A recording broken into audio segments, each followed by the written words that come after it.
estamos hablando que ya por ciento y poco pues ya puedes tener un robot que te cuida a tu padre. Y si sois varios hermanos, ya salís a 20 euros. Un restaurante tiene 3 camareros.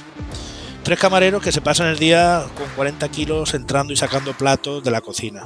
Yo pongo un robot, sobra un camarero. El restaurante es más productivo y da mejor experiencia a su cliente. El restaurante funciona mejor. Y entonces ese hombre puede contratar.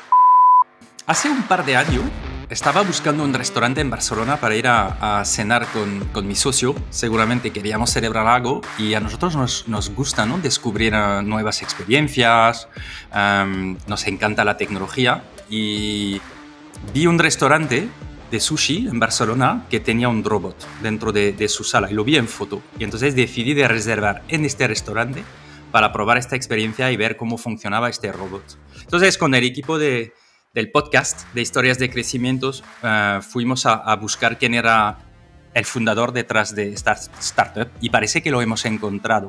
Y se llama Isidro Fernández, que es el fundador y CEO de Boomerania Robotics.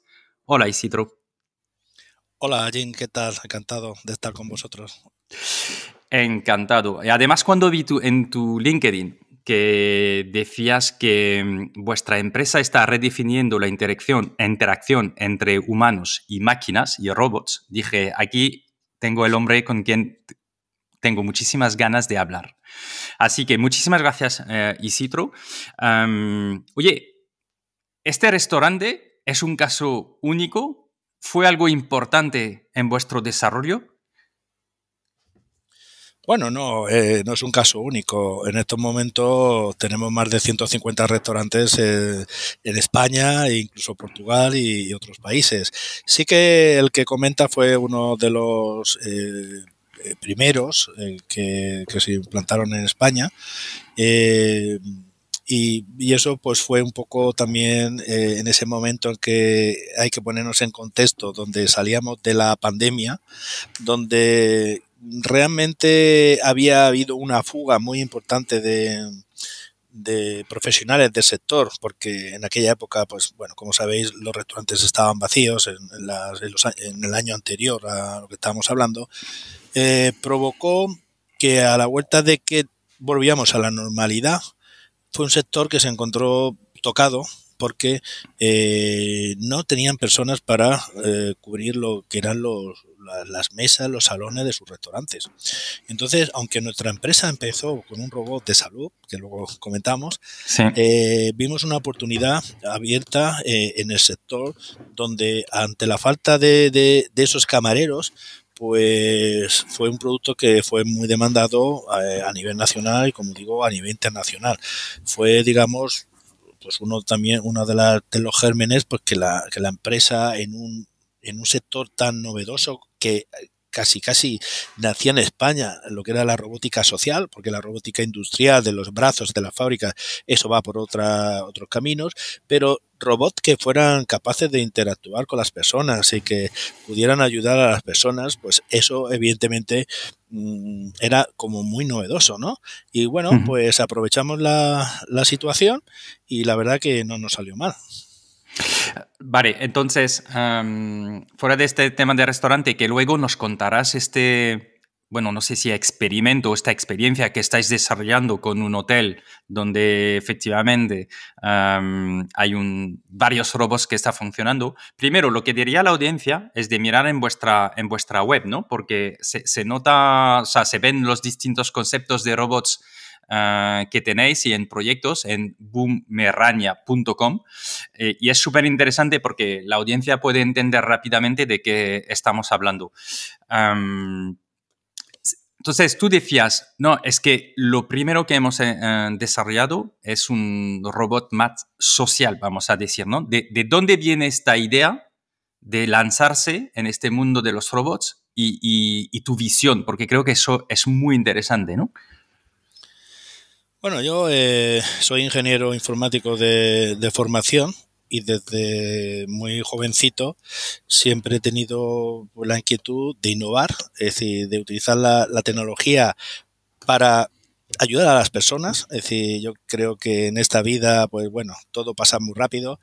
Bueno, yo ya lo veo desde una perspectiva de la edad que tengo, pero la verdad que cuando haces cosas que hace bien a otras personas, pues hombre, si conseguimos ese efecto de estar entre nosotros mismos, pues eh, viendo que hacemos algo que es importante y que ayudar a las personas con la tecnología, nosotros como tecnólogos, pues fenomenal. Si aparte ganas dinero ya con eso, pues fenomenal también. Y si aparte, pues lo que haces te gusta y te lo pasas bien, realmente pues deja de ser un trabajo y deja de ser, pues bueno, una actividad que haces en tu vida de poder mejorar pues las cosas que suelen venir haciendo.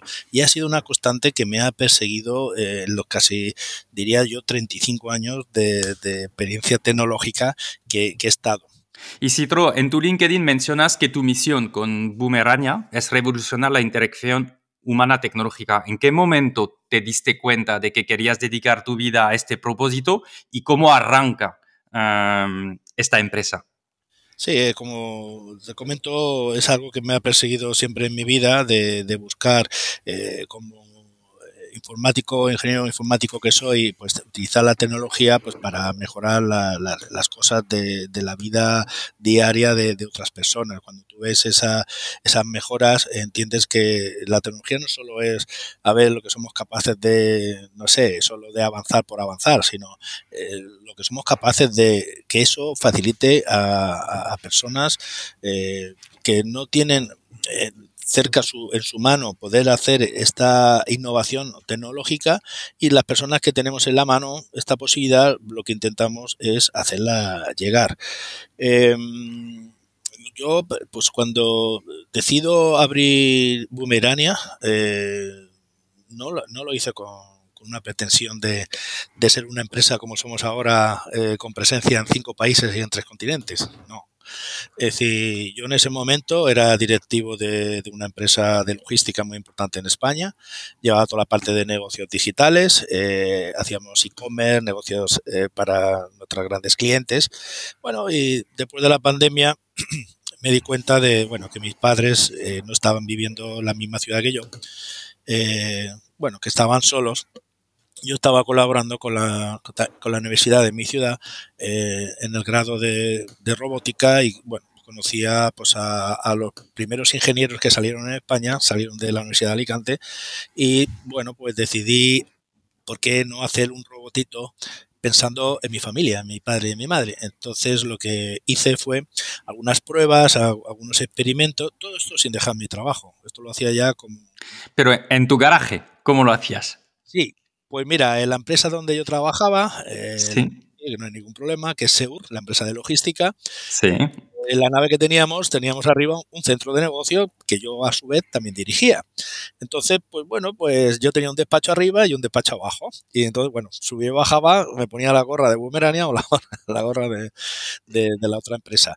Entonces, claro, ahí empezamos con 2 alumnos aventajados del grado de robótica, a hacer esta posibilidad de que este robot, que yo lo pudiera instalar en casa de mis padres y que pudiera hacer telemedicina, que pudiera contactar con los servicios de medicina primaria, psicológica, nutricional, y también pues que yo pudiera a través del robot poder hacer teleconferencia con ellos y poder hablar, porque en ese momento estaban en una situación como bloqueadas en su casa sin poder salir, y era bastante caótico cuando eran 2 personas que realmente habían estado siempre en constante movimiento y que siempre me habían ayudado. Entonces, de alguna forma me sentía responsable de cómo podía hacer yo que su vida fuera más sencilla.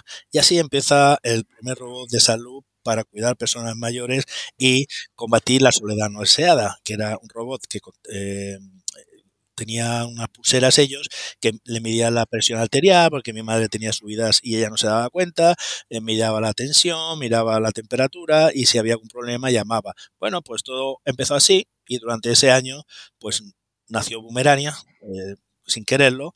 A ver, Sí, como proyecto primero para solucionar un problema tuyo, sí, ¿no? En claro. realidad lo que le estamos entendiendo. Pero cuéntanos un poco, o sea, algunos minutos. A ver, tú empiezas, desarrollas este robot, ¿qué le pones? ¿Un iPad o una tablet ahí? O sea, ¿cómo es el Eh, principio?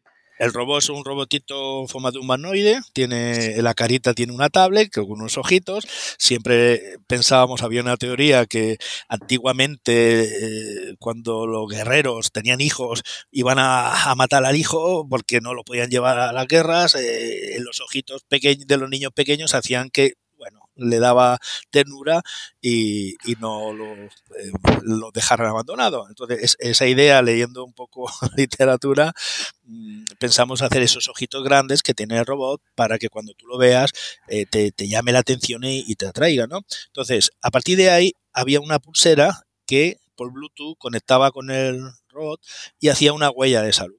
Entonces te cogía la temperatura, la presión arterial, las pulsaciones, en fin, un poco lo que a una persona mayor le podía pasar. Esa huella de salud tenía un algoritmo que si pasaba una serie de parámetros fuera de lo normal, hacía una llamada a mí o a su médico de cabecera. Y entonces se generaba una llamada por videoconferencia donde ellos veían al doctor en la pantalla y el doctor a ellos también. Bueno, pues empezó así y a partir de ahí, pues bueno, pues el robot empezaba a interactuar. Por la mañana la pulsera lo que hacía era avisar al robot que ya se había levantado y el robot iba y le decía, hola, ¿qué tal? ¿Cómo habéis pasado la noche? ¿Queréis que hagamos unos ejercicios para despertarnos? A la hora pues le hablaba de otra cosa o los hacía una clase de yoga o le ponía a mi madre un curso de cocina. Y durante todo el día, claro, estaba entretenido. Esto dicho desde un contexto de nuestra vida, de tanta actividad, parece bueno, pero en el contexto de una persona o dos personas que están solas en su casa, que tienen dificultad para comunicarse con el exterior y que no pueden salir, sobre todo por temas médicos, porque no tienen coche, no tienen carnet de conducir ya, es difícil y más en esa época donde aún pues estábamos con el COVID pues muy presente, ¿no?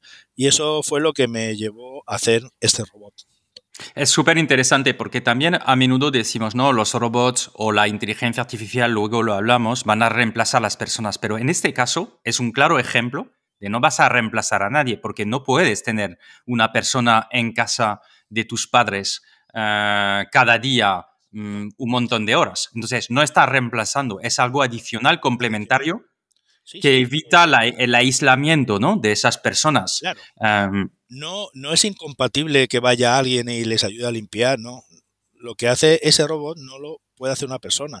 Ten en cuenta que está vigilado, ellos están vigilados de lunes a domingo 24 horas. Es decir, no Total. había en ese momento nada que hiciera algo Totalmente. parecido, ¿no? Entonces, de ahí tú estás en Seur, es lo que nos decías antes, estás desarrollando este proyecto. No sé cuántas personas están trabajando. ¿Cuántas personas necesitamos para lanzar un proyecto así? Para entender, para que... Pues Sí. había dos ingenieros recién titulados y yo. Éramos 3 personas en ese momento.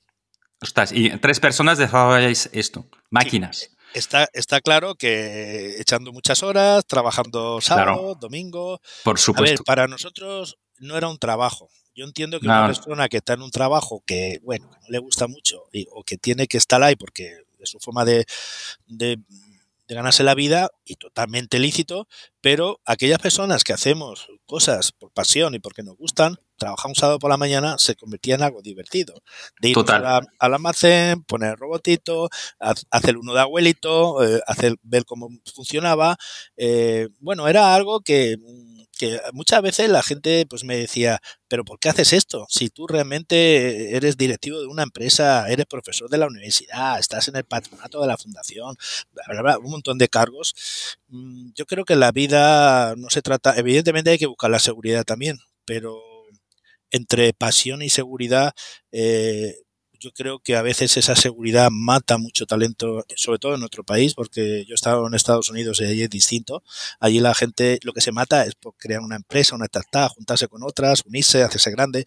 Aquí, bueno, estamos en un país más conformista, yo lo respeto totalmente, pero esa necesidad de hacer cosas que a veces no sabes por qué la haces. De hecho, la empresa se llama Boomerania porque yo, aparte de mi actividad como ingeniero, siempre he participado en ONG solidarias, he sido presidente de Asociación contra la Violencia de Género, he estado con la fibromialgia, con los donantes de sangre, con 1000 cosas.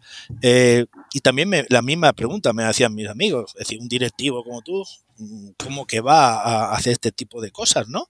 Era como rebajarte, ¿no? Y yo lo veía como algo que a mí me daba mucha satisfacción, el poder ayudar a la gente, ¿no? Y entonces yo siempre he tenido en mi vida un lema que era el efecto boomerang. Lo que tú le das a la sociedad o a la vida te lo devuelve. Porque a mí, en mi caso, ha funcionado. Porque yo, evidentemente, siempre he hecho cosas cuando me han movido por la pasión. Cuando yo he visto que algo, digo, eso hay que hacerlo. Me da igual que habría que rebajarse o subirse o hacer lo que sea. Pero me movía esa fuerza. El efecto boomerang también es verdad que yo en mi vida he conseguido cosas. A ver, yo vengo de una familia muy normal, humilde, de trabajadores y bueno, que hemos salido adelante. Y sin embargo, a lo largo de mi vida, no me digas por qué, me han venido cosas que yo a veces ni siquiera he dicho, ¿y por qué me han venido a mí estas cosas con tanta gente que hay? ¿Por qué me han dado a mí este premio, este reconocimiento? Y no llegaba a entender tampoco, porque a otros no les llegaba y a mí sí. Y entonces empecé a entender que esto era un juego de equilibrios. Yo no que tampoco crea que soy de todo muy de creencias espirituales, pero sí que creo que la vida, creo que es esa cosas de que nos podamos ayudar unos a otros, que podamos cada uno dentro de su tecnología, pues de la tecnología que domine, da igual lo que sea, pues si tú pudieras ayudar a otras personas, pues yo creo que la vida sería pues todo más bonita, nos llevaríamos todo muy bien. Ya sé que tenemos un componente a veces bélico y destructivo, porque no hay más que ver cómo está el mundo con tanta guerra y tantas cosas, pero luego hay una parte más humana que mezclada con la innovación, con la tecnología, se vuelve muy, muy potente. Bueno, pues yo dije, pues ya está, mi empresa se va a llamar Boomerang. Pero cuando fui a registrarla, al ser un nombre común, no me dejaron registrarlo diciendo que no se podía. Y yo digo, ¿y ahora cómo le voy a llamar? Y entonces le añadí la IA de la inteligencia artificial. Y la empresa se llama Boomerania Robotics. Ese es el nombre de donde viene la historia del nombre. Y bueno, pues sí empezó todo. Empezó con 3 personas vamos a decir el garaje, ¿no? Pero en el sótano o en el... Sí. De una empresa, pero evidentemente entre hacer, vamos a decir, un concepto para tu familia a llevar esto a una empresa en crecimiento, porque ya he visto que tenéis muchos robots distintos, ¿no? Esto ya es otra cosa. Lo que hemos entendido es que tu misión empieza por tener un impacto en las personas y ayudarles con la tecnología, pero luego, ¿cómo decides, oye, primero me voy a salir de este puesto que tengo de directivo, como dices? ¿Cómo es esta decisión? ¿Cuánto tiempo necesitas para decidirte? Porque una cosa es de desarrollar un producto, un proof of concept, otra es de vivir de ello con un equipo que va a desarrollar un negocio, ¿no? Bueno, pues son esas decisiones que tienes que tomar en la vida. A mí la decisión esta ya me pillaba, como te digo, con 52 años, con toda una carrera ya hecha, con un buen puesto de trabajo, con una buena reputación y evidentemente llegó un momento que me tenía que proponer o seguir de mi puesto de directivo, que en ese momento creo que llevaba cerca de 14 años, o empezar un nuevo proyecto que no sabía cómo iba a ir, no sabía qué dinero me hacía falta para hacer esto y evidentemente tuve que pensármelo. A ver. ¿Y cómo te lo piensas? Un fin de semana te haces un papel y dices ventajas inconvenientes o no, lo compartes o ¿cómo lo gestionas esto? Yo tengo un sistema porque yo vivo en Alicante frente al mar, yo tengo unas rocas que son mías porque voy allí y nunca hay nadie y frente al mar puedo pensar, a ver, la dificultad principal de cometer esta decisión con mucho riesgo era que yo tengo una mujer y 2 hijos y que los 3 dependen de mí. Eso era la decisión que a mí más me suponía. Claro, si le pregunto a mi mujer que qué le parece que iba a empezar a hacer una empresa de robot y dejarme el puesto de trabajo, ella me preguntó si me había metido en una secta.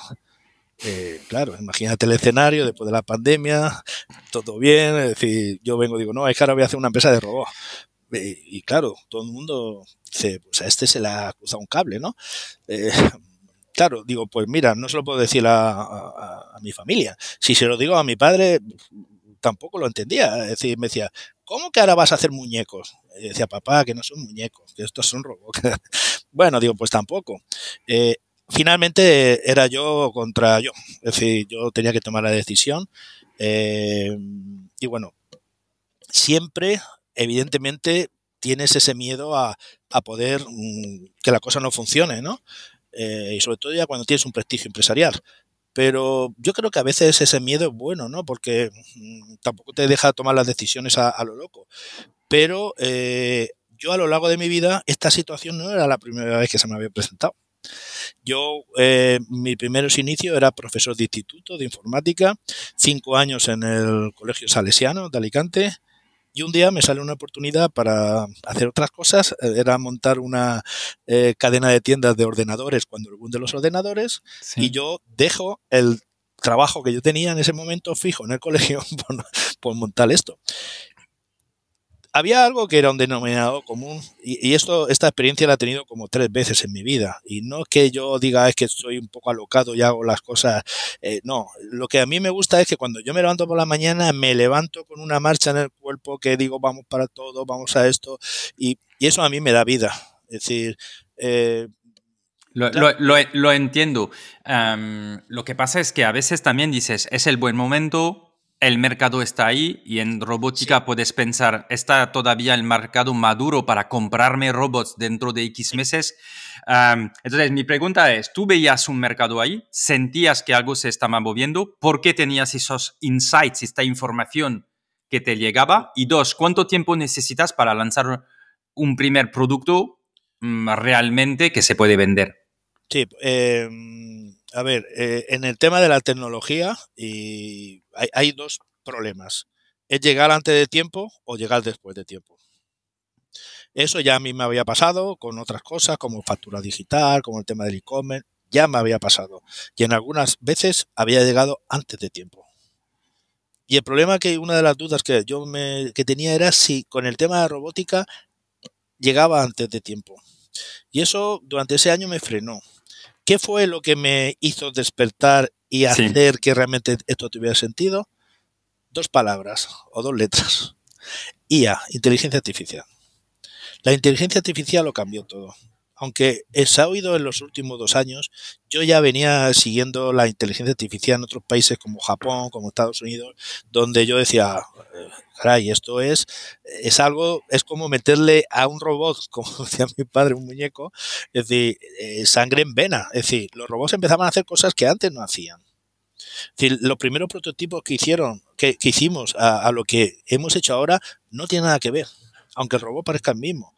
Entonces pensé que la inteligencia artificial era lo que cambiaba y era el momento. Y sí que era el momento de coger esa delantera y así lo hicimos. Pues yo me lancé, empezamos a hacer los primeros prototipos ya en serie, fuimos a las grandes ferias nacionales, eso nos implicó que las grandes televisiones nacionales nos llamaran, salimos en las noticias de las 9 de la noche en prime time, como diciendo mira lo que hace esta empresa y empezamos ahí a rodar. Y eso hizo que poco a poco fuéramos yendo hacia adelante.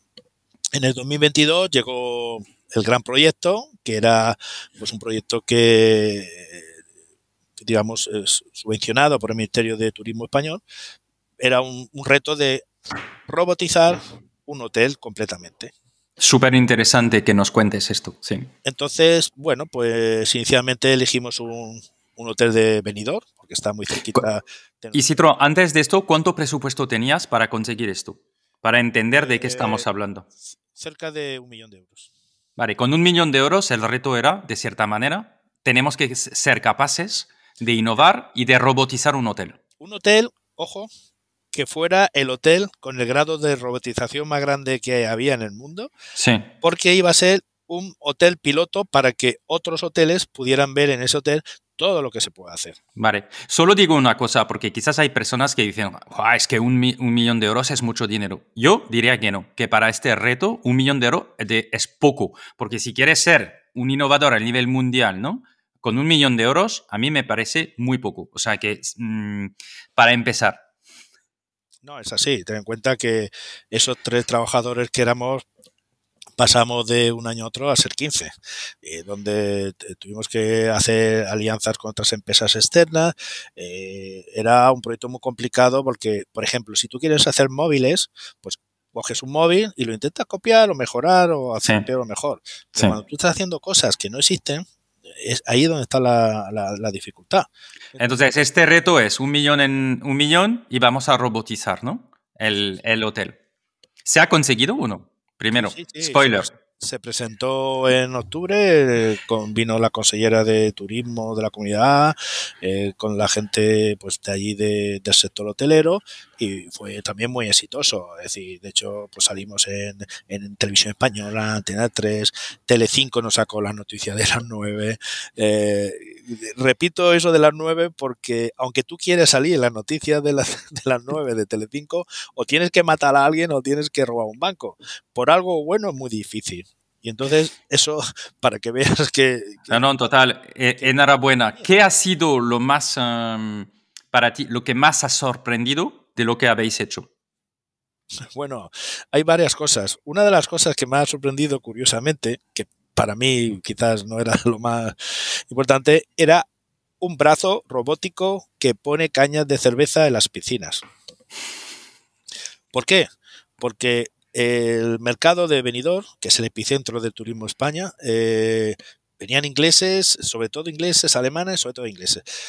En estar en la piscina a 40 grados y que un camarero tuviera que sacar entre las hamacas una cerveza y llegar hasta esa persona, y cuando llegaba allí estaba caliente la cerveza. Ya. Entonces, siempre hemos hecho cosas cuando ha surgido una necesidad. Entonces, el hotelero decía, no se puede poner algo aquí que... Y pensamos un brazo que enseñamos y entrenamos con un maestro cervecero de poner cañas de cerveza. Es decir, la precisión que pone la caña con su espuma y en un vaso de plástico porque estamos en una piscina.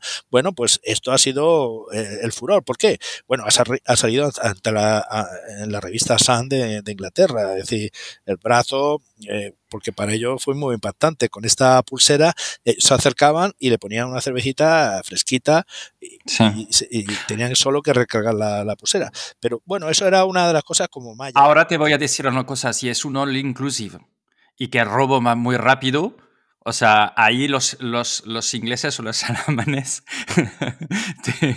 te van a dejar un número de cervezas servidas increíble. Es decir, no sé si esto es rentable para el hotel, pero bueno, era un tema, ¿no? Quizás No, es porque mejor. mientras que surgen las cuestiones, surgen las soluciones. Sí, Eso sí. es lo que hacemos nosotros. De hecho, cada pulsera de cada persona, por ejemplo, solo podía tomar 10 cervezas a lo largo de un día. Vale, o sea que se limita. Muy bien. Oye, el pensamiento creativo para llegar a este ejemplo, este producto que va a ser interesante, ¿cómo lo habéis desarrollado? Me interesa muchísimo entender, porque al final robotizar un hotel, hay 1 millón de cosas que puedes hacer. ¿Cómo decidéis qué vais a atacar primero y cómo? Pues esto lo hacemos, pues mira, metiéndonos en el hotel, estando allí, hablando con las personas, qué le gustaría, qué no le gustaría, qué problemas tiene, qué dificultades, depende de la edad, no lo mismo, por ejemplo, las necesidades que yo tengo en un hotel que la que puede tener un chaval de 20 años, no son las mismas. Hoy en día ya no solo vale un turismo de sol y playa, sino es un turismo experiencial, es decir, entonces, pues empezamos a ver, nosotros nunca hacemos algo si no hay una necesidad. Ese es el kit de la cuestión. Entonces, cuando tú vamos a empezar por abrir la puerta del hotel y entramos. Llegas a la recepción, hay 4 personas para hacer check-in. Esto a mí es lo más que me mata, ¿sabes? Claro, Que y a voy ti bastante en y a hoteles. todos. Y a ti y a No, todos. pero digo, en 2025, que no podamos hacer algo que sea antes de llegar y que hay que esperar en la entrada, la primera experiencia que tienes un hotel es esperar, es horroroso. Vale, pues lo primero que nos encontramos es eso. ¿Qué hacemos? Un robot que está en la entrada, que conecta con el PMS del hotel. El PMS es el software que gestiona los hoteles. Y con Ujú. una API conectamos a nuestro robot. Entonces, cuando el robot entra y la recepción está ocupada, entra él a trabajar y dice, buenas, bienvenido al hotel tal. Eh, si tiene una reserva o si no, con la cámara de fotos le hace una foto del DNI y le imprime su tarjeta. Y no tiene que esperar. Pero ya no solo eso, sino que yo al robot le digo, ¿a qué hora es el desayuno mañana? Y me dice, de 8 a 11. Ah, ¿y tenéis lavandería?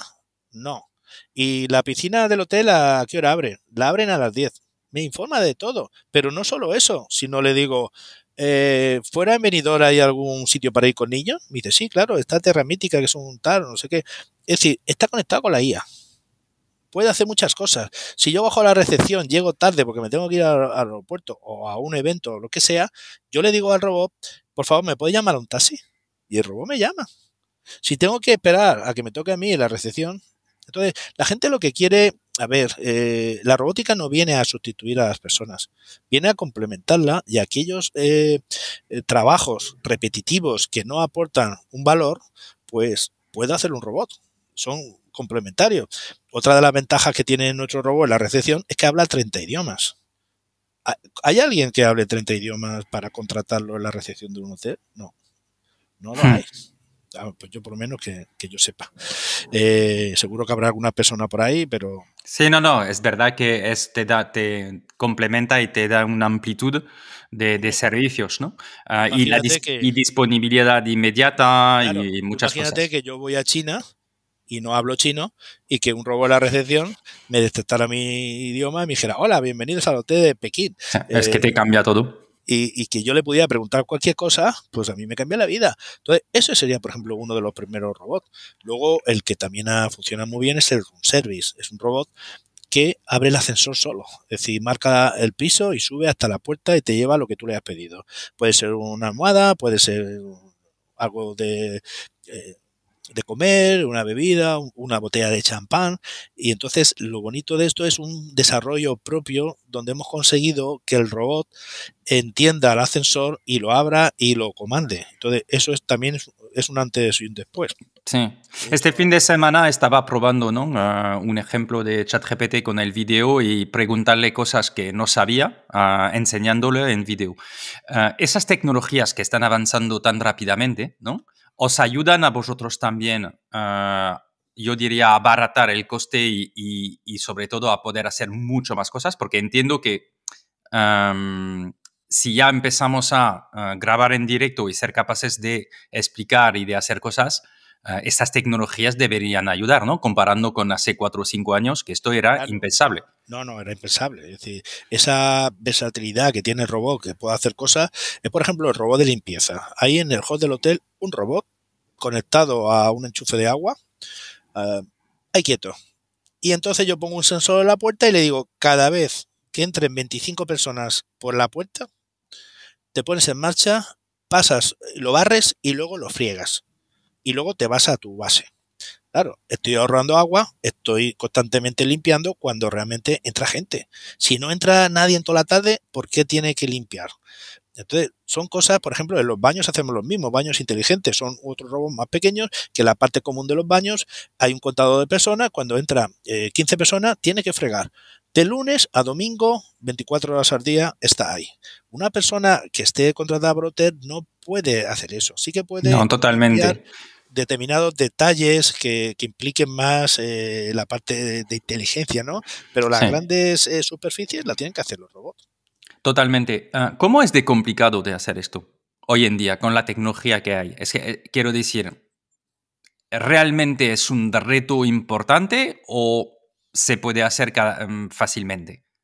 Una vez que tienes el robot, una vez que tienes tus equipos, la tecnología, que entiendo que todo este aspecto de trabajo, vuestro conocimiento, capacidades, entiendo perfectamente que ahí hay un reto.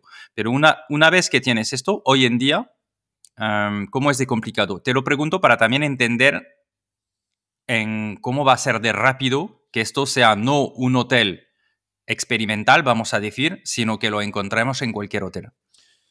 Claro, bueno, esto yo creo que el secreto de todo esto es tener un equipo multidisciplinar.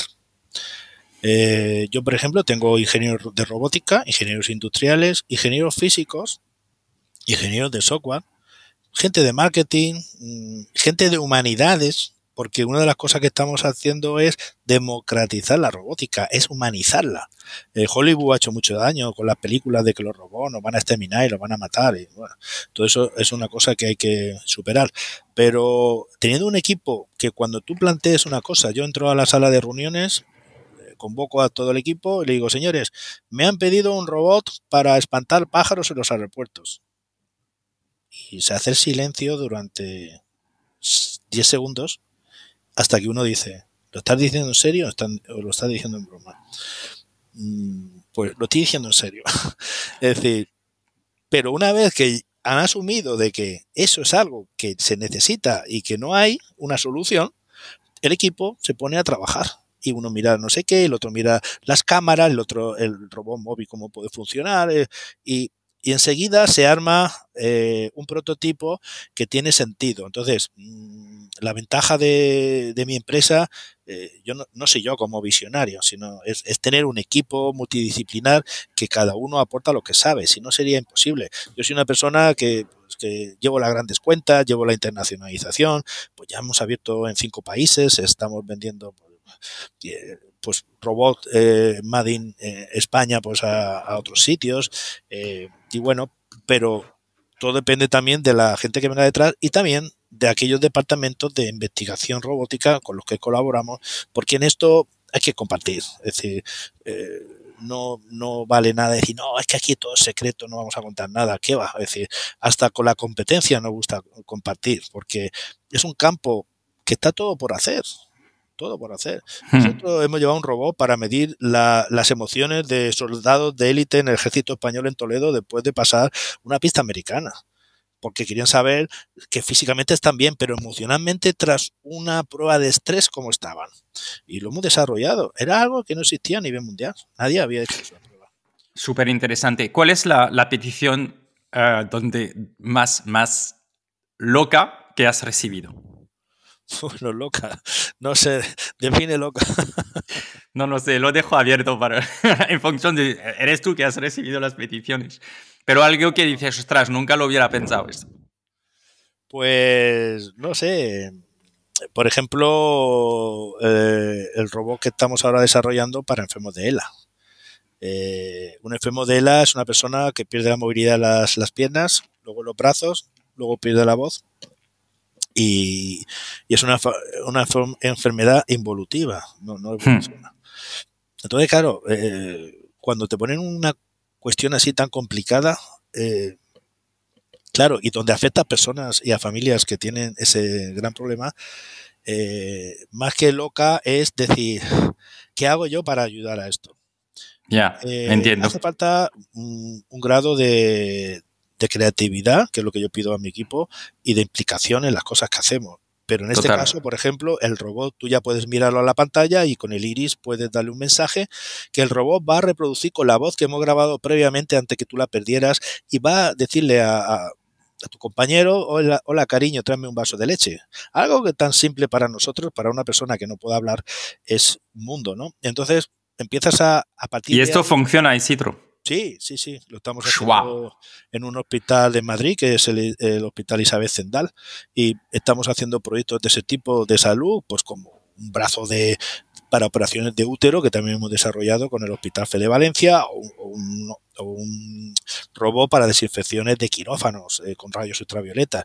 Es decir, que hemos hecho desde... Oye, esto me hace pensar que como empresario, ¿no?, que estás gestionando esta empresa, te puede venir tantas cosas distintas que hasta donde no dices que no a cosas porque dices, es que esto no puede ser rentable, porque entiendo que hay una parte de I+D muy importante al principio, pero que luego lo que os interesa es de replicar y que tenga un mercado para vender centenares, miles o millones, no sé.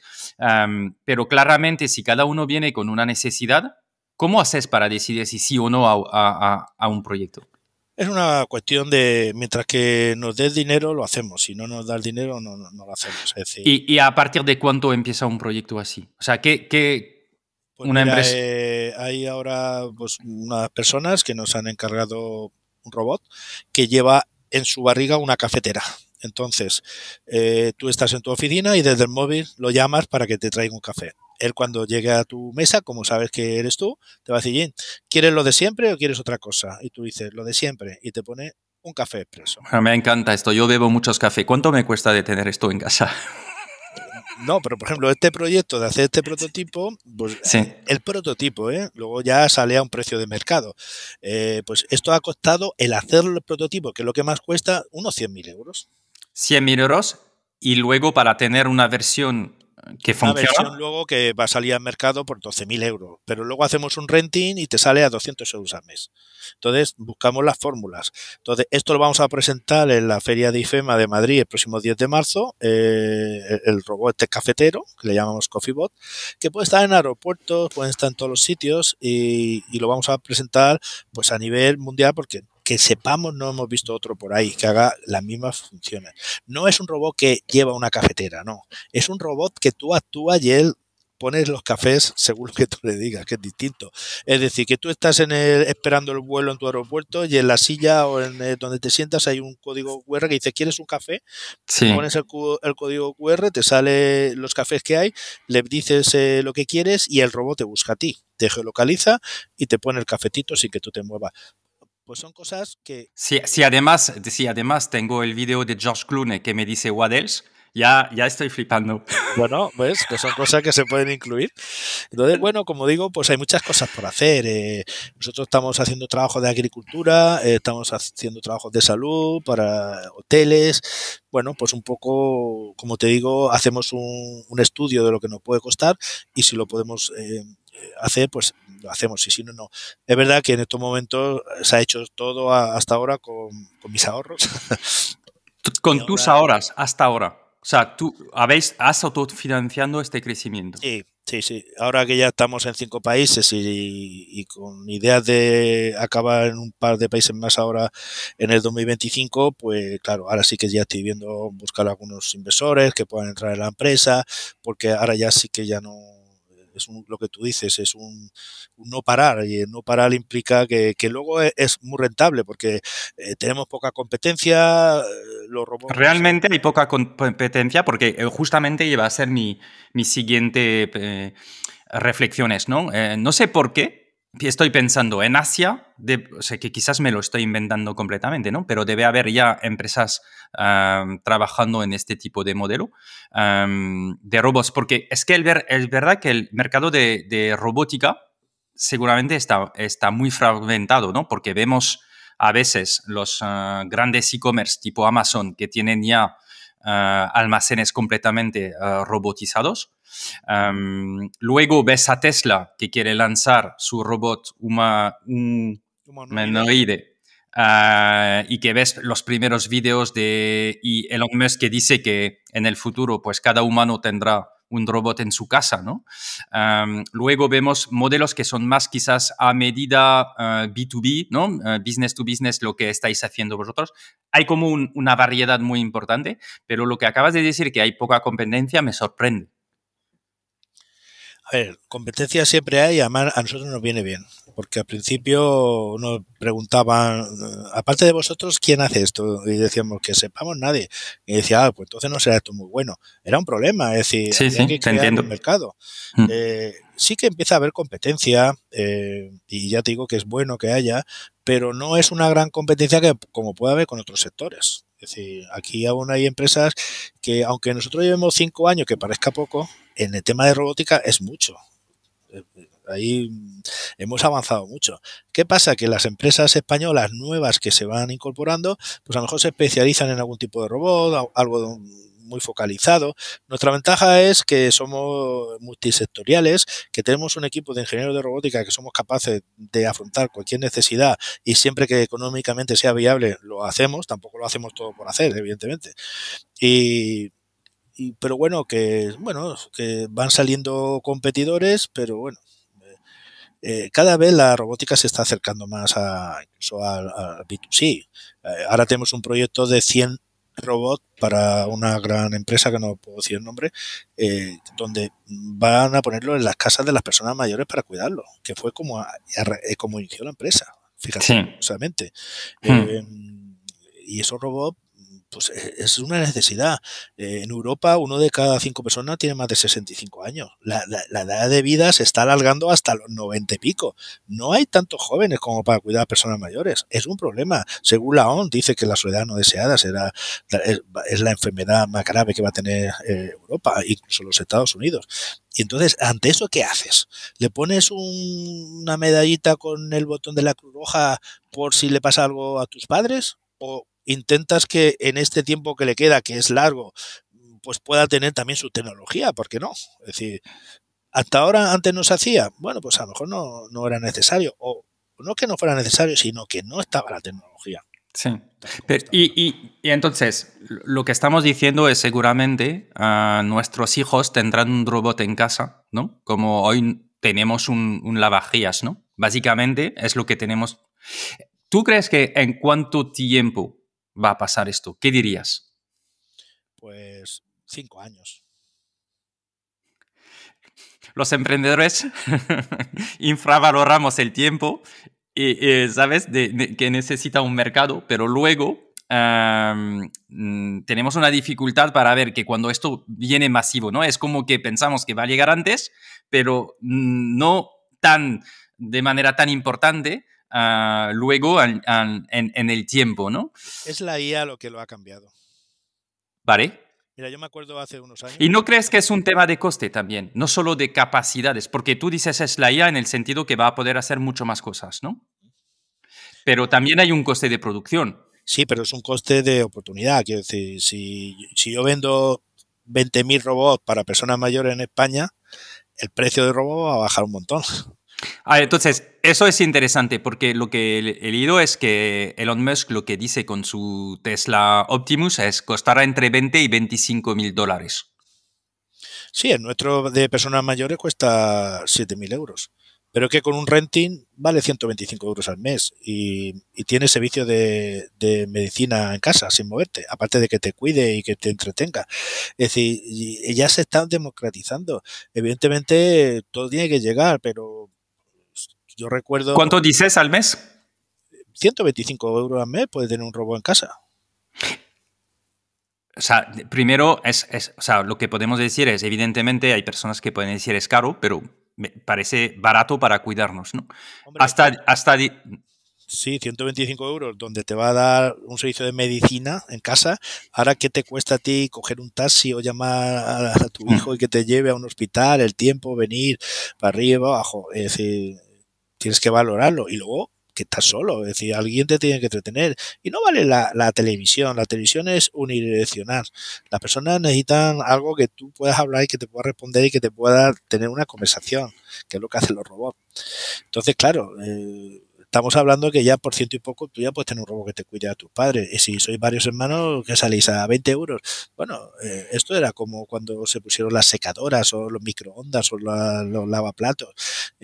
Mi abuela, si yo le hubiera dicho que iba a poner un aparato, una caja ahí que mete los platos de lo limpia, y te hubiera dicho que no, que eso lo tienen que hacer ellos. Bueno, todo cambia. Es decir, lo que no se le puede poner es a la innovación y a la tecnología ningún freno. Y aquellos que se lo ponen, y sobre todo, muy claro que quiero dejar una cuestión, es que esto no destruye empleos. Sí que los destruye de forma relativa. Yo pongo un ejemplo. Explícalo, sí. Sí, yo pongo un ejemplo. Un restaurante tiene 3 camareros. 3 camareros que se pasan el día con 40 kilos entrando y sacando platos de la cocina. Yo pongo un robot, sobra un camarero, evidentemente, pero el restaurante es más productivo y da mejor experiencia a su cliente. Con lo cual, al ser más productivo, el restaurante funciona mejor. Y entonces ese hombre puede contratar un community manager para que le lleve las redes sociales o puede contratar a una persona que entienda de vinos, sommelier, y que pueda, digamos, aumentar el ticket. Entonces, en vez de estar entrando platos para adentro y para afuera, tienes que poner cosas que aporten valor. Si tú me pones un sommelier que me va a contar la historia del vino y me lo mete por los ojos, yo voy a gastar en 50 euros una botella. Si los camareros no me atienden porque siempre van rápido, yo voy a ponerme de la casa, no me voy a preocupar. Lo que quiero decir con esto es que en términos absolutos, que las empresas sean más productivas generan más empleo. Si una empresa no es productiva, sí, va a conservar lo que tiene, no lo va a destruir, pero seguramente sea una empresa que no surja. Esto es una gran guerra que tenemos en Europa y que, en alguna forma, bajo mi punto de vista, hemos llegado tarde al baile. Es decir, los países asiáticos y los Estados Unidos nos llevan, son más permisibles para el tema de legislación, nos llevan mucho adelantado. Es decir, Sí. si nuestras empresas no son productivas y no utilizan la IA en sus procesos o la robótica, van a ser empresas de segunda división que en un mundo globalizado en el que estamos, que otras sí que lo utilizan, van a ser más rentables. Es decir, y esto es una ley de mercado, no lo digo yo. O tu empresa es rentable o tu empresa muere. Es decir, porque vienen otras y te adelantan por la derecha. Entonces, esto es así. En el año 1800 y pico, los telares ingleses, incluso aquí cerca de donde estamos, en Alcoy, había un movimiento que era el ludismo, que quemaba las máquinas de textil porque decían que eso era el fin del mundo, que iban a acabar con el trabajo. Eso fue el germen de la primera revolución industrial. Es decir, es algo que ya llevamos visto. Sí, totalmente. Decías algo y quizás podríamos puntuar un poco, ¿no? Porque dices, en un restaurante hay 3 camareros, tienen mucho peso y eso un robot lo puede hacer. Pero luego hay una persona con un conocimiento, un storytelling que te va a explicar algo, que te puede explicar el plato y todo, y que esto te da ganas y hay una conexión humana ahí súper interesante, ¿no? Entonces, y luego lo llevo al tema de salud. Mi sensación, mi percepción es, nos vamos a volcar más en el paciente, en la relación humana, y de cierta manera la IA te va a quitar muchas tareas administrativas, te va a hacer ganar tiempo para centrarte en el paciente, y el robot podría hacer lo mismo. Es decir, el robot me hace tareas cotidianas en casa o en un hospital donde son cosas muy básicas, y sí, guardo el tiempo del futuro de los médicos y de las enfermeras y de todo este cuerpo para atender el paciente. Entonces, de cierta manera, nos concentramos en la parte humana y dejamos una gran parte a la tecnología para cosas repetitivas, ¿no? La parte repetitiva que no aportan valor lo hacen los robots. La parte emocional que aporta valor lo hacemos las personas. Por ejemplo, un caso que te voy a poner. Ahora recién hemos diseñado una silla de ruedas que lleva un dispositivo que abre los ascensores y las puertas que llevan sensores. ¿Cómo lo abren para entender? Es un aparato que conecta con el cuadro del ascensor, con una tecnología ¿sí? que nosotros hemos desarrollado, y marca que abra la puerta y dónde tiene que ir. Es decir, te voy a poner un caso. Yo soy el doctor y tú estás en la habitación 222 de la planta 2 y yo quiero que tú vengas aquí a mi consulta.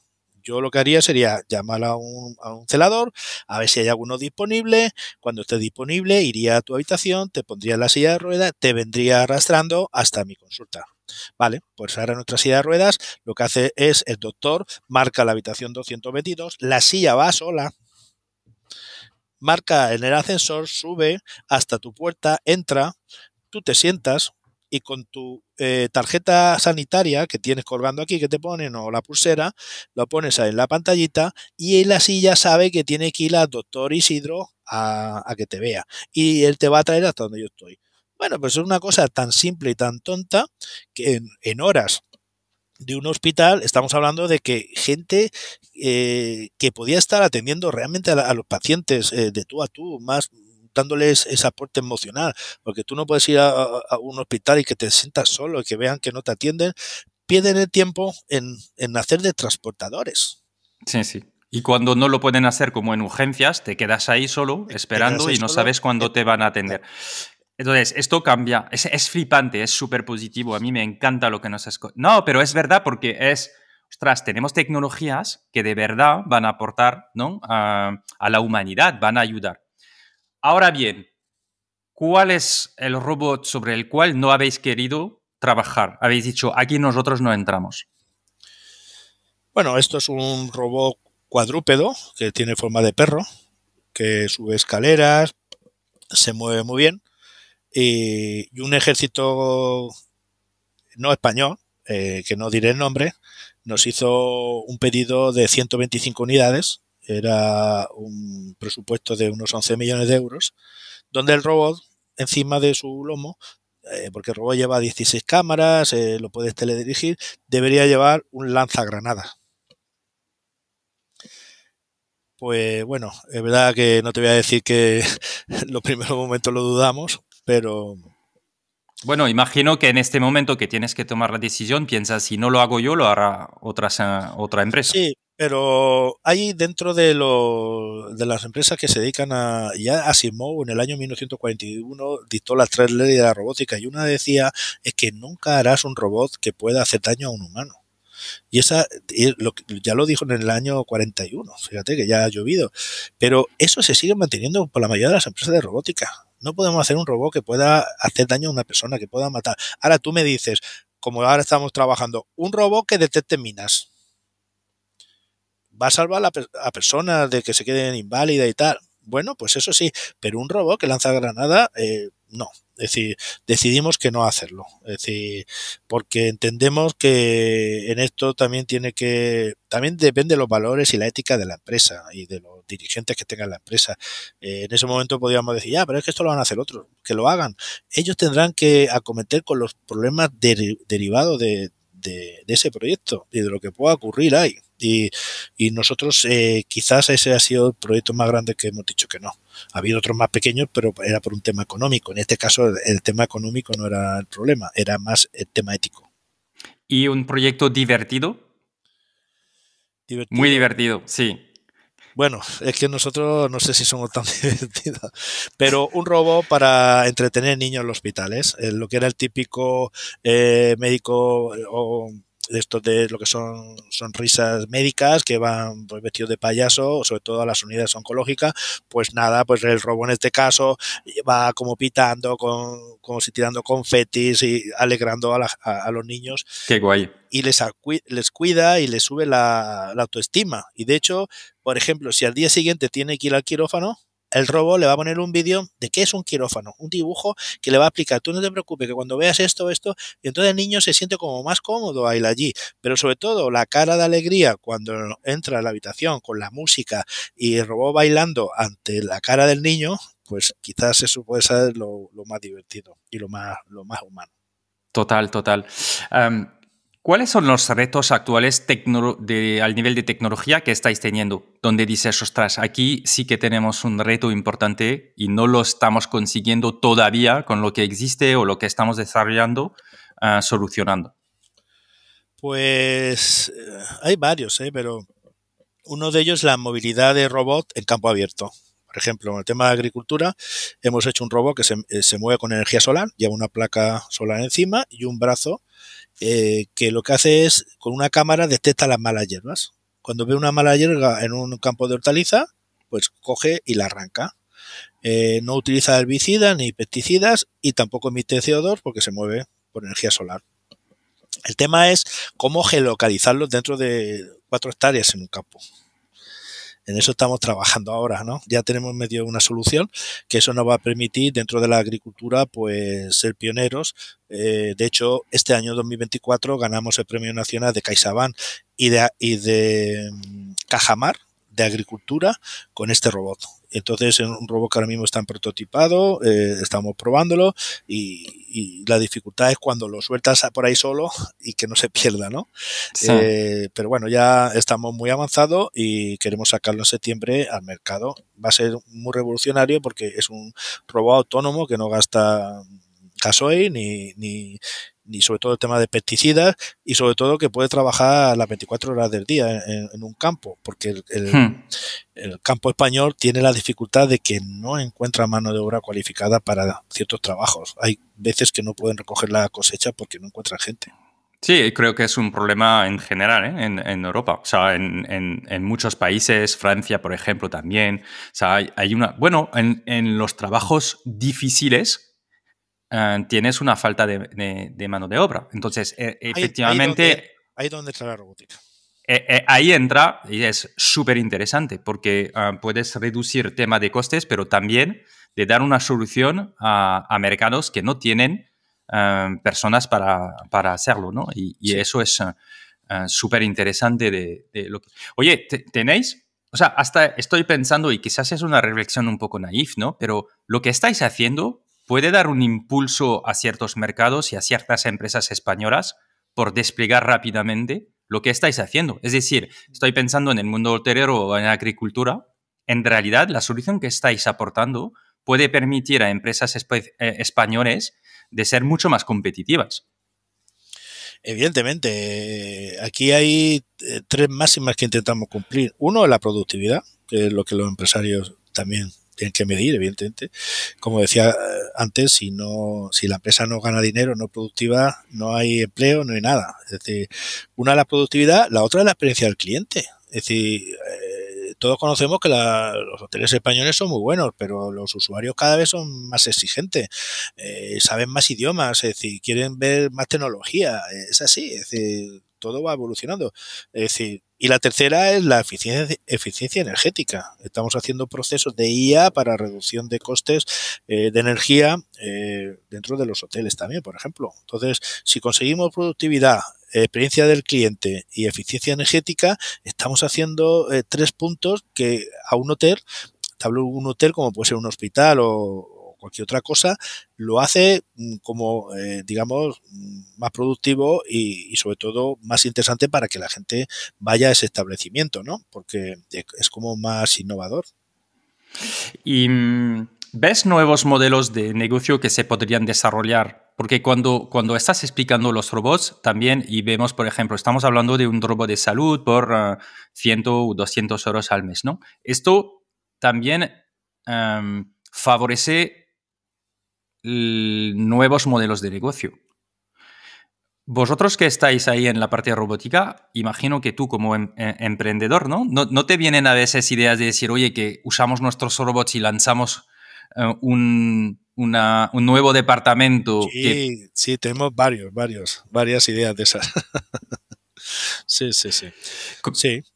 Mi pregunta es, ¿cómo haces para seguir focalizándote en la rentabilidad, ¿no? Porque no solo has dicho, has financiado esta empresa y seguir muy focus, ¿no? Muy concentrado en lo que estáis haciendo hoy, que es crear esos robots, versus, oye, podríamos lanzar un producto con un nuevo modelo de negocio especializado en tal mercado, ¿no? ¿Cómo ves esas dos posibilidades? Yo creo que es una etapa que se nos abre ahora, porque de aquí para atrás hemos estado fabricando soluciones. Ahora empezamos a ver otras opciones. Por ejemplo, el robot de vigilancia. Es un robot pequeñito, con 4 ruedas, con una cámara periscópica de 3D, que yo lo dejo en una universidad, en una escuela, donde sea, pero una persona que esté a 1000 kilómetros de distancia, puede dar seguridad sin estar allí, porque el robot detecta movimiento, puede detectar personas, puede saber si esa persona pertenece a esa empresa o no, pero yo desde esa torre de control puedo controlar, una persona puede controlar 50 robots, porque tiene pantallas y el robot activa la pantalla cuando ve algún movimiento. Bueno, pues yo podría crear una empresa de seguridad, pues, no sé, con 50 robots y 2 personas. Es decir, es una forma, en vez de vender el robot, te vendo el servicio. Puede servir igual los robots de limpieza para grandes superficies como universidades o hospitales, por lo mismo. No te vendo el robot, me contratas, yo llevo el robot allí, te lo pongo en marcha, te cobro una mensualidad y empiezan a verse posibles negocios que se pueden generar a través de... Pero es porque realmente el vacío está, es decir, el producto está, pero por falta de emprendimiento, pues estas cosas no se hacen. Y nosotros, pues bueno, si los números cuadran, pues ya estamos pensando en sacar algunas líneas de negocios y bueno, y probar a ver lo que ocurre. En realidad también vosotros estáis compitiendo, ¿no? Con un Boston Dynamics, por ejemplo, que es una empresa que empezó también a desarrollar robots, que fue bastante viral, ¿no? De lo que están haciendo. Pero también estáis compitiendo con Tesla, ¿o no? ¿Cómo lo ves tú, este mercado donde hay gigantes o empresas muy financiadas? Bueno, nosotros estamos intentando correr mucho para ver si en algún momento nos compra alguna de esas. No, mira, por ejemplo, el tema de Boston Dynamics fue viral porque fueron los primeros que hicieron ese tipo de robot cuadrúpedo. Y entonces, pues eso fue un impacto ideal. ¿Qué pasa? Llegó una empresa de coches coreana y compró la empresa. Y pues, bueno, pues ahí están, pero ya no están en el foco del negocio.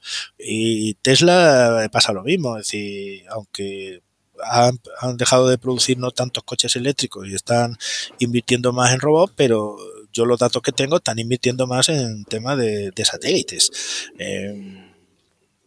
¿Por qué? Porque, claro, hará falta saber si a las personas ese robot humanoide le gusta o no. Porque nosotros intentamos ya tener robots que ni siquiera tengan brazos, es decir, que no sea el sustituto de una persona. Lo tenemos que ver como una herramienta, llámalo si quieres electrodoméstico, inteligente. Yo no lo sé, yo tengo mis dudas. Nosotros una experiencia que hicimos en un centro de personas mayores aquí en Alicante, pusimos robot porque yo tenía la duda en ese momento, te estoy hablando de hace 4 años, que si un robot con una persona de 80 años iba a chocar. Si una persona de 80 años que ni siquiera había tenido un móvil iba a tener alguna dificultad de que rechazo hacia una tecnología como esa. Y lo que hicimos fue desplegar y hacer un experimento. Y fue fantástico porque, bueno, los abuelitos estaban encantados, bailaban con los robots, le preguntaban, se conectaban con el médico. Y te puedo contar una anécdota que cuando fuimos Sí. a retirar los robots, que ya había acabado, digamos, la prueba piloto, pues yo estaba hablando con una de las señoras, una de las abuelitas en la habitación, que como había ido, estaba encantada porque dice que hacía videoconferencias con su nieto, que el robot le hablaba, que tal, no sé qué. Bueno, la señora me dice, oye, espérame fuera que enseguida salgo. Yo digo, pues irá a cambiar de ropa. Pero ya viendo que no salía, pues le toqué la puerta y dije, oh, señora, y cuando entré estaba agarrado al cuello del robot, cuando no lo llevábamos. Claro, ante eso, pues se creaba ahí algo en mi cabeza que decía, ¿qué falta de afecto puede tener una persona de esa edad que ha vivido toda una vida? Que a veces pensamos que las personas mayores están como aparcadas en un centro de mayores, y no es así. Donde una simple máquina que le habla todos los días y le permite hablar con sus seres queridos le cambia la vida, pues le cogió afecto a Robot en esos 6 meses que estuvo con ella. Ya, totalmente. No, es alucinante. ¿Cuáles son las dificultades que te has encontrado en el camino? Porque todo lo que cuentas a mí me fascina, la verdad, pero no creo que sea tan sencillo de evangelizar un mercado, de empezar a trabajar en cosas que no controlas del todo, que tienes que hacer mucho y más de. Como empresario, ¿cuáles son las dificultades que te has encontrado o que te estás encontrando? Finales de 2022 nos encargaron un proyecto que por cuestiones de confidencialidad no puedo decir, un proyecto que era una estafa. Y en ese momento, finales de 2022, noviembre y diciembre, la empresa cayó de rodillas. Es decir, no podíamos seguir. Tuvimos que prácticamente despedir a la mayoría de la gente. Fueron momentos que, pues bueno, que yo me quedé sin nada. En ese momento, cuando echas de mano de los amigos, te das cuenta que la mayoría de los amigos no son amigos, y te encuentras en esa soledad del emprendedor, de la dureza que es cuando tu proyecto se ha caído con todas tus ilusiones que habías puesto y con todo lo que hay por medio, ¿no? Porque, a ver, nosotros, yo tanto personalmente como la empresa hemos recibido muchos premios. Claro, la gente cuando me dice, ¡ay, qué bien te lo pasas, solo te dan premios! Pero claro, luego hay una parte que es la que no se ve, la que no ponemos en las redes sociales. Esas noches sin dormir, de llorar, de rabia, de que pasen ciertas cosas. Pues eso, pues en ese momento te hace ver la vida de otra manera, y es cuando yo llego a entender que ese fracaso es parte del éxito. Es decir, a veces llegar a un éxito tan rápido sin haber fracasado. Cuando tú me dices, no, que fácil parece. No es fácil. Es decir, durante el 2023 la empresa siguió con trabajadores que estaban dispuestos a trabajar en ese momento sin cobrar, sin hacer nada, en lo cual yo no estaba de acuerdo. Pero ellos decidieron no abandonar el barco y un pequeño grupo de personas, de ingenieros, seguimos por nuestra cuenta y cerca de un año después, en ese diciembre de 2023, volvimos a resurgir la empresa. 2024 facturó 2 veces más de lo que facturamos en el 2023 y en el 2025, pues como ves, ya estamos en 5 países, en 3 continentes, ya con una facturación bastante alta y con una presencia en el mercado, bueno, bastante interesante. Durante ese tiempo, quizás lo más fácil hubiera sido tirar la toalla y dejarlo. De hecho, pues mi familia me decía que, bueno, que con el currículum que tenía, que tal, porque tenía que seguir ahí R que R, que no podía arrastrar a la familia por un capricho mío. Pero realmente no era un capricho, era un sueño que yo tenía y que durante muchos años que trabajaba en empresas multinacionales yo quería hacer como mi proyecto, pues como final de vida, y sabía que no iba a ser fácil. Y los primeros momentos, las dificultades principales fueron las económicas, porque todo cuesta, las nóminas hay que pagarlas, hay que comprar a los proveedores, es decir, no puedes fallar. Pero cuando te viene algún revés de este tipo, pues es cuando realmente sí que caes al suelo y ahí entra la parte de la resiliencia de los emprendedores. Para mí la resiliencia creo que es la diferencia de emprendedores que pueden llegar lejos o no. El no rendirte a la primera, el no dejar las cosas porque, a ver, lo fácil es lo fácil. Que ya sé que es duro, porque yo lo he vivido en mis carnes. Es decir, lo hemos pasado realmente mal. Cuando digo Ya, realmente mal, es mal. sí, no, se entiende y te agradezco la transparencia y de decirlo porque creo que es importante que, pues, que las personas entiendan que este camino, ¿no? de un empresario no es nada fácil y que hay momentos muy difíciles que cuando va, pues se lo merece y puede ir muy bien, pero que hay muchas empresas que tienen, por lo menos en el camino, muchas dificultades que no se ven y que tienen un precio, ¿no? De hecho, o sea, ¿cómo conseguiste gestionar esto? O sea, ¿podemos aprender algo de lo que hiciste que pueda ayudar a personas que quizás en este momento están viviendo lo que tú vivías Pues en lo primero 2023? es creerte a ti mismo que lo puedes conseguir. Yo evidentemente en esa época el azúcar se me disparó, la tensión se me disparó, todo era un caos. Es decir, era como que ya no salía nada bien, ¿no? Cuando entras en esa espiral. Y bueno, pues yo pensaba que lo que estábamos haciendo lo estábamos haciendo bien, que podíamos llegar, cuando yo empecé con todo esto, nos pusimos un objetivo, que siempre somos de ponernos objetivos, porque si no, no sabes por dónde vas. Yo dije, yo quiero hacer la empresa de robótica social líder en el mundo. Y la gente que estaba a mi alrededor decía, bueno, dirás de España. Y el otro decía, bueno, o de Europa. Y yo decía, no, del mundo. Vamos a apuntar a eso. Y si no lo conseguimos, nos quedamos en Europa, bien. Y si nos quedamos en España, pues en España. Entonces, yo pensaba que se iba a poder conseguir. Sí, es verdad que tenía todo en contra. Es decir, con problemas estructurales muy importantes. Es decir, y no entraré al detalle porque no tampoco es de interés. Pero yo, como pude, haciendo milagros, salimos adelante, pero de una forma haciendo cosas difíciles. Es decir, igual que es difícil hacer un robot, difícil era presentar un proyecto a un cliente que no teníamos ni un duro. Es decir, no teníamos dinero ni para llevar el robot a enseñárselo al cliente. No lo teníamos. Y teníamos que pensar cómo podíamos hacer las cosas.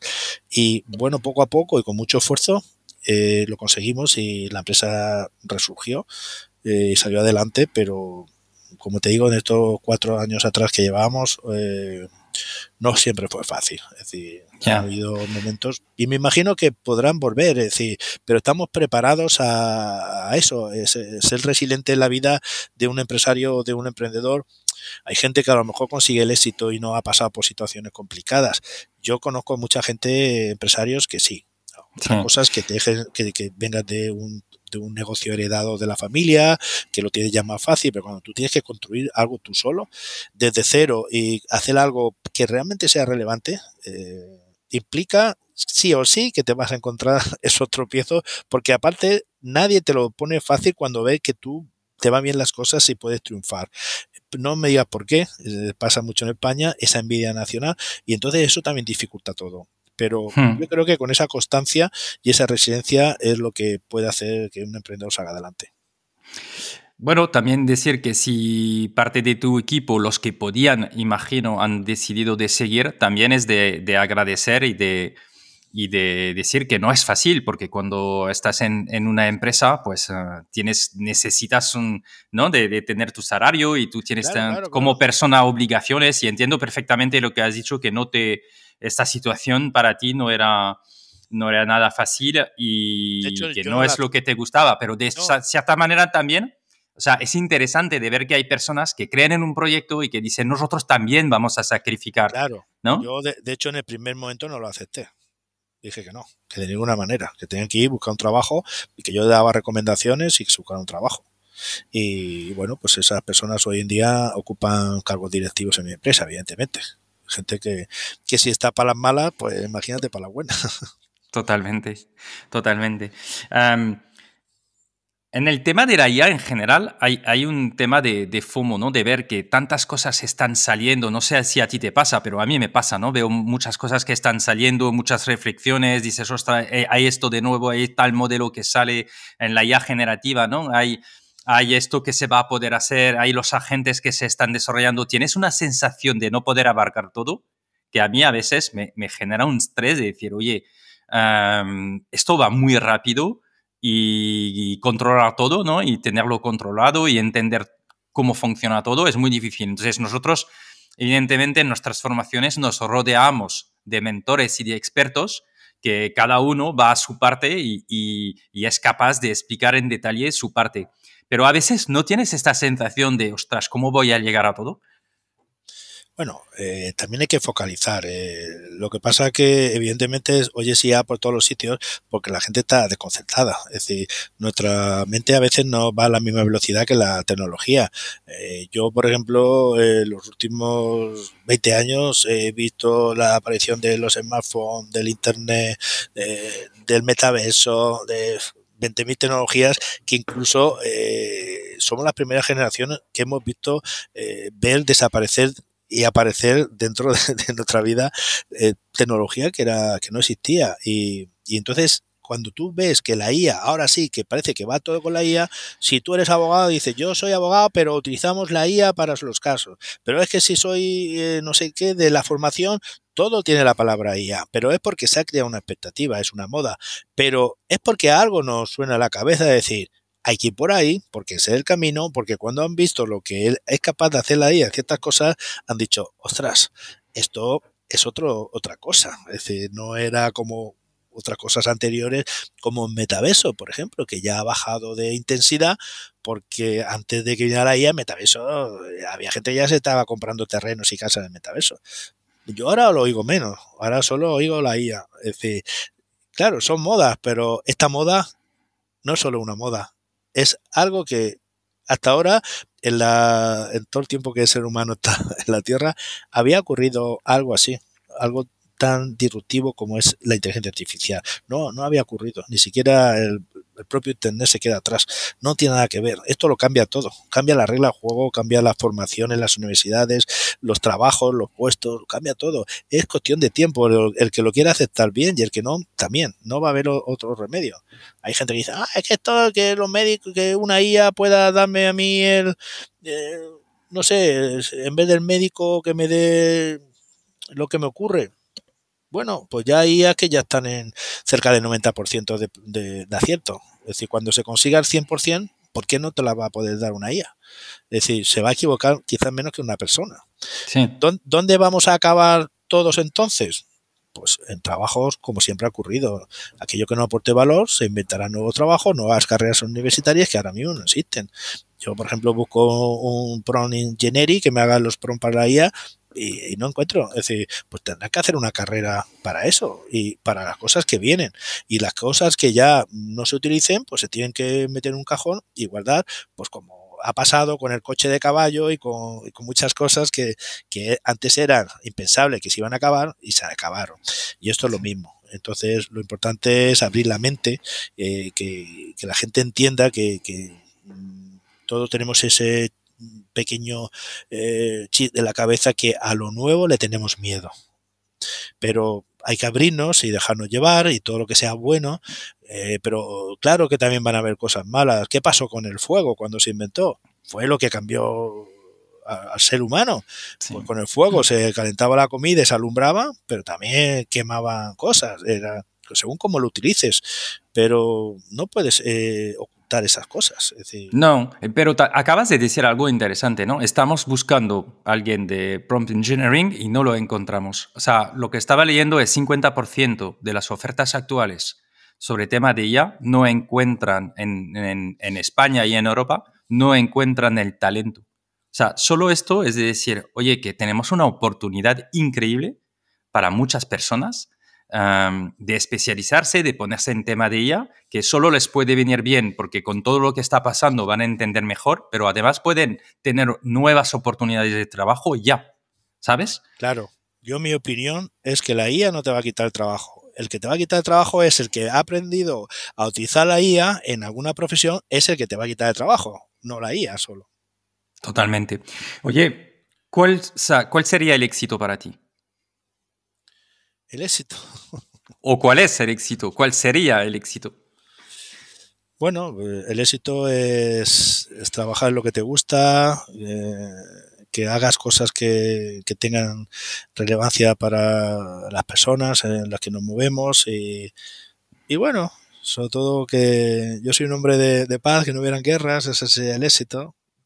Bastante complicado, pero yo creo que el éxito tiene que ser que llegamos a un momento que podamos utilizar la tecnología para que la gente sufra menos. Es decir, hay muchas enfermedades, estamos trabajando con oncología infantil, con temas de autismo, con el tema del ELA, con personas mayores, es decir, hay un campo abierto de personas que no nos damos cuenta de que sufren y que lo pasan mal, y que los que podamos tener esas posibilidades tenemos que ayudarlos y eso para mí sería el éxito.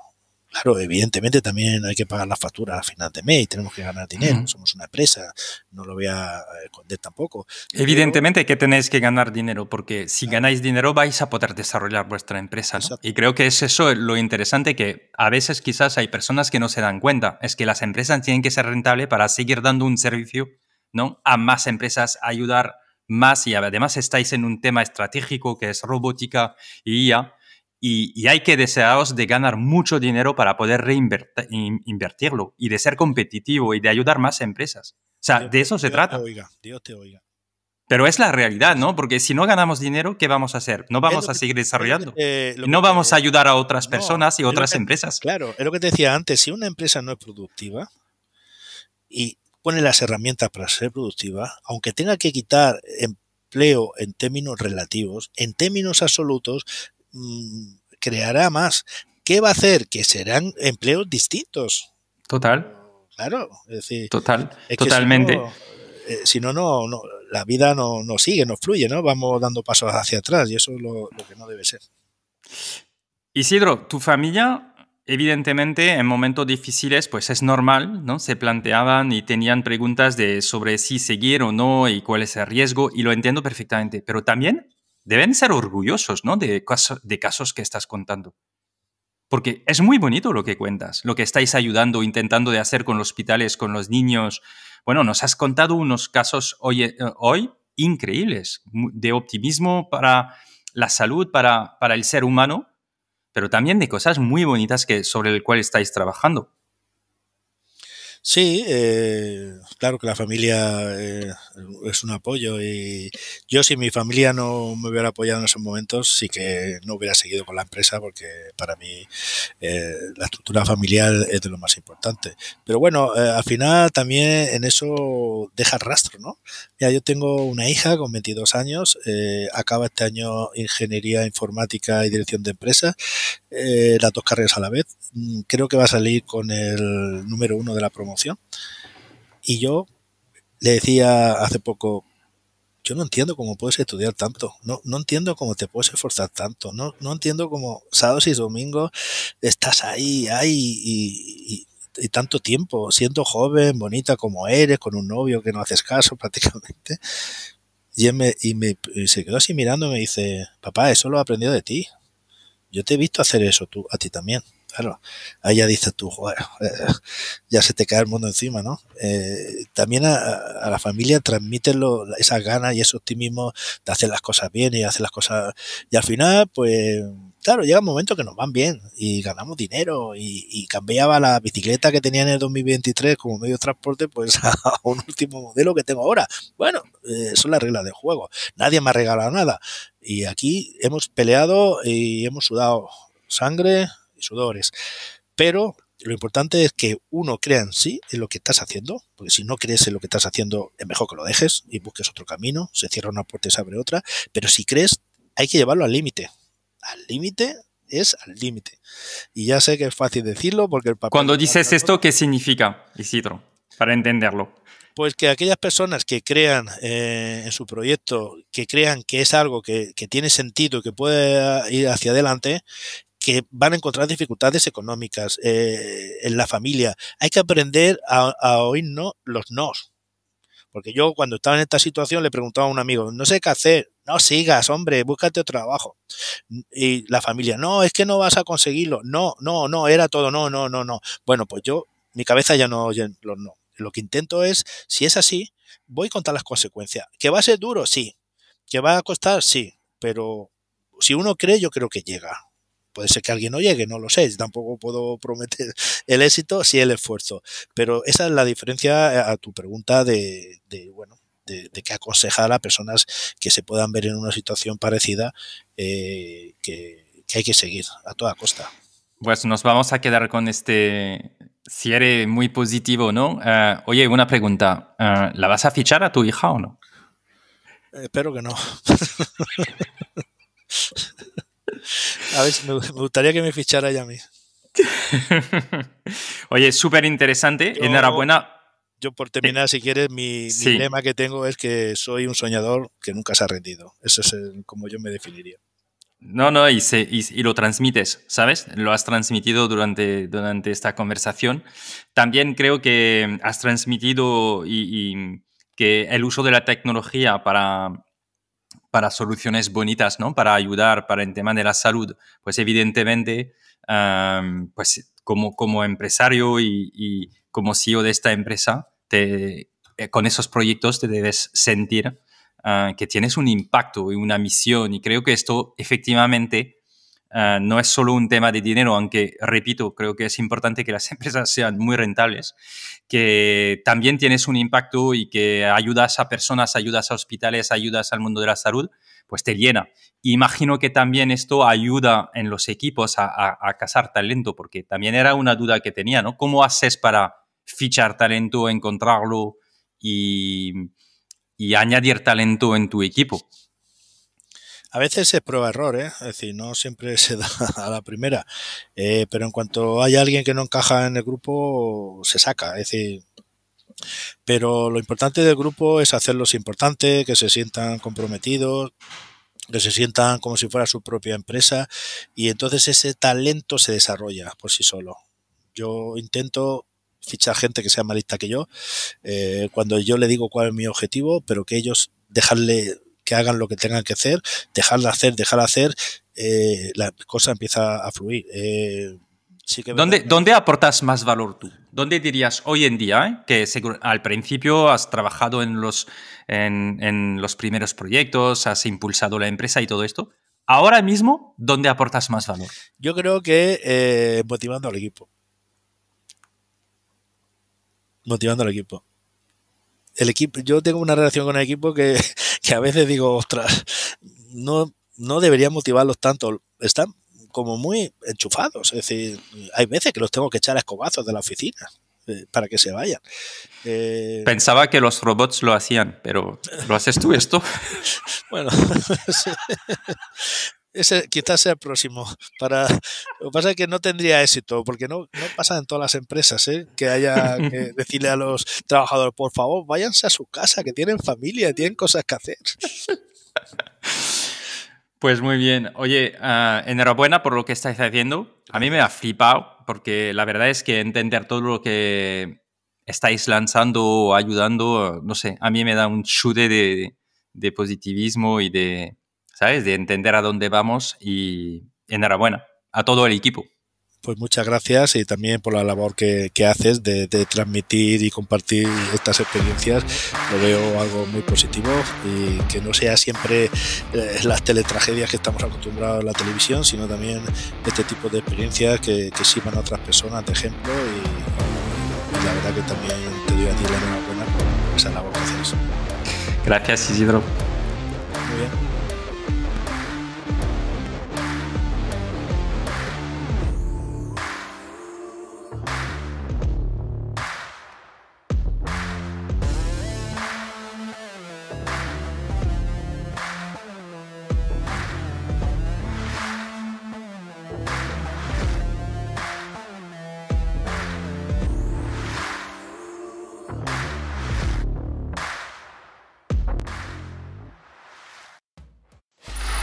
Free audio post-production by alphonic.com.